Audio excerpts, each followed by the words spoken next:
Certainly the most creative one I have heard in a long, long time. So that was terrific. She's bringing pie next time. That's right.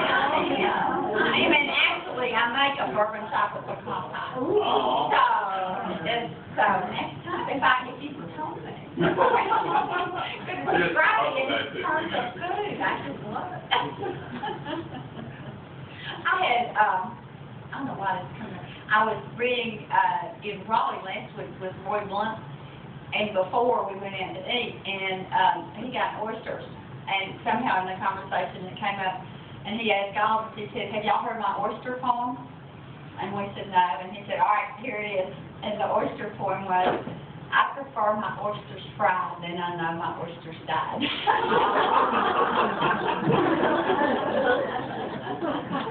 Which is so wonderful. I am going to, now I lost it. Talk among yourselves. Here we go. I'm going to read to you from a story in here named Tongues of Fire. This is a book which in many ways is a collection of this is a different cover now, but this collection of new and selected, brand new and 7, I think, older stories, in a certain way, I feel is as close as I will ever get to writing a memoir. Because I don't really write nonfiction very well. I get fatally bored halfway through and start lying. This is a big problem when I work for newspapers. But anyhow, but when you have been writing fiction, though, for all your life long, you can look back, and each story that you wrote will bring vividly to mind who you were then, where you lived, who your family was, what kind of dog you had, who you used to be married to, just everything, where you sat to write, the view out that window, the way the light came in the window. Because it's true that no matter, as fiction writers, no matter what we think we're writing about at any given time, it always has a lot to do with us. You know, the stories are always proceeding from our own traumas and psychological necessities and joys and fears at the time. And so you read these stories and they just bring you vividly back. This one is really as close as I will get, I would say, to actual autobiography. It's a story named Tongues of Fire, which where I come from we pronounce far. It is Tongues of Fire. And that means speaking in tongues, as in church. And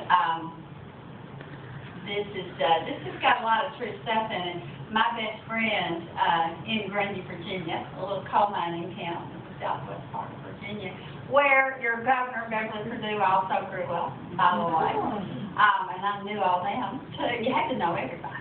But it's just 500 people. But anyhow, in that little town, my best friend for years and years had a mother who spoke in tongues. And I just loved to go home with this, go home and spend the night with her. Because there was nothing much going on at my house. And as our church was very boring, the Methodist church in town. So this church was, this Maranatha church way out in the country, where everybody would start speaking in tongues and dancing around and throwing their babies, It was very exciting. And there was always a point during the service when Martha Soon, who was my best friend, would say, "Catch her, she's fixing to fall," like this. And we'd have to catch her mother. We'd be ready, like this, and her mother would pass out and fall, and we would lay her down, on the floor and kind of watch over her while everybody's dancing around and everything, until it was time for the service to be over, and she would get up, and we'd all go out back at the church and eat some of the best pie, and other food that you can possibly imagine. So, my own mother had come to this small mountain town to do good. She had come to teach home economics at the Methodist church school that was there.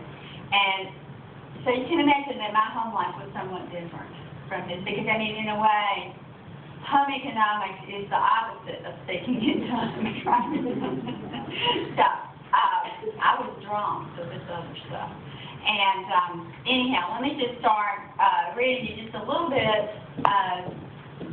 Some of this is made up and a lot of this is true. And I'll just start reading just a little bit and give you the sense of the kind of child I was, which was just, I think, a holy terror. You know, I would not like to have me as a child.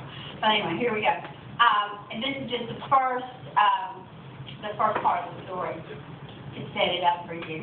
The year I was 13, 1957, my father had a nervous breakdown. My brother had a